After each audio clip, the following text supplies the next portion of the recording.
Howdy! Rumbles the Tan Man here. It's been quite a while since I've done a video. By my count, it's been 7 months. That's a long time. Sorry it's been so long since I haven't posted. I've run into some technology problems, you might say. I've been doing so many videos that I sort of overwhelmed my PC. I ran out of storage. My processor was an old one, so over the holidays, I got a new PC. It's more geared towards video editing, so I'm ready to start posting again. The good news is that I haven't stopped working on the Tiger 700. It's a running, driving vehicle now. And the other good news is I didn't stop shooting video, so it's just a matter of going back through the videos that I've shot, the ones that are in the can, so to speak, and editing them and putting them in a format where I can put them in my video blog. So I'm going to try to catch up over the next, well, I'm not going to say the next few weeks, but over the next few months, because I have a lot of episodes yet to go. This is the 15th episode in the Tiger 700 project, and I suspect I'm going to have at least another 15 episodes by the time I'm done, at minimum. So without further ado, let's do it!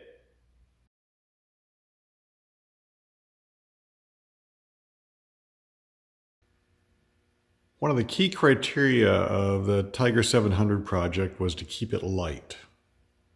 So any place I could take some weight out or make one item serve two purposes, I took that opportunity. For example, the seat. I designed the chassis so that it more or less outlines the profile of the seat. That way I didn't have to create a separate seat with all the rails and additional support to save me a lot of weight. So that's what I did. As you can see here, I've got the seat installed now, and basically what it is it's 40 thousandths inch, that's SAE, 40 thousandths aluminum sheet that's been wrapped around the frame edges and then riveted into place. As you can see here along the side, just rivet it into place, as well as down here, and it wraps around. Same thing with the floor, still using the 40 thousandths aluminum sheet, just shaped it and riveted around the edges. There's also my best, you could call it a firewall underneath here. Then we've got the fuel filler coming out the side. Now it looks like it's, sticking out of the middle of the seat, but it really isn't. When it's all said and done, that will be hidden behind the interior panels. It'll go down along the side. So it's very strong, and no problem there. It does not move. It's made for me. Somewhere down the road, what I may do is modify the pedal assembly so it moves. That would be an easier way to go. So there's the seat, as you can see, and I did install a 4-point seat belt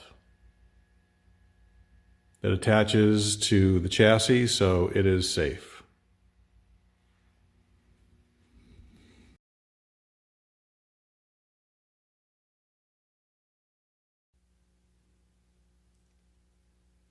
The exhaust on the Raptor 700 sticks out to the side, and that's causing a little problem with me for my bodywork. I took off the exhaust and looked at it several different ways, and what I discovered is there is a seam right here, as you can see. I found if I cut that and then reclocked it, I could route my exhaust up through the middle of the chassis. Cut the pipe right in this area, reclocked it so it would go inward, and it ends up coming right out center. It is very much centered on the frame there. So I'm going to work that into the fiberglass body. There will be an outlet there where it comes out. I think it's going to look cool when I'm done. I'll let you be the judge. But that worked out really well. It's a titanium exhaust on this. The previous owner had put a titanium exhaust on it. So I don't have the capabilities to weld titanium, so I just brought it to a local shop that does that on a regular basis. I live in NASCAR country, so there's a lot of race teams just within a stone's throw. So things like guys around who can do titanium welding, they actually had quite a few choices. It's a great place to live if you want to build cars. You can see I've also wrapped it with a thermal wrap. That did make a significant difference in the amount of heat that was being radiated. Now when I drive the car, I don't feel the heat on my back because the exhaust pipe comes within just a couple of inches of my back. It made a big difference.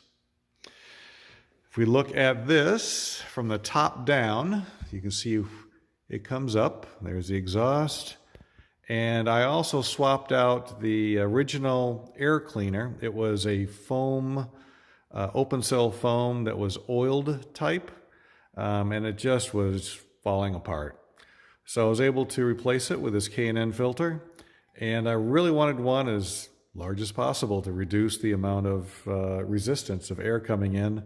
This was big enough to this was big enough to run a V8 with no problem. You could put this on a 5.0 Mustang, no problem. That's how big it is. So I have absolutely no restriction here. It is close to the exhaust, but the exhaust is wrapped. And also the muffler itself is insulated as well. So even though it's close, it's really not that warm back here.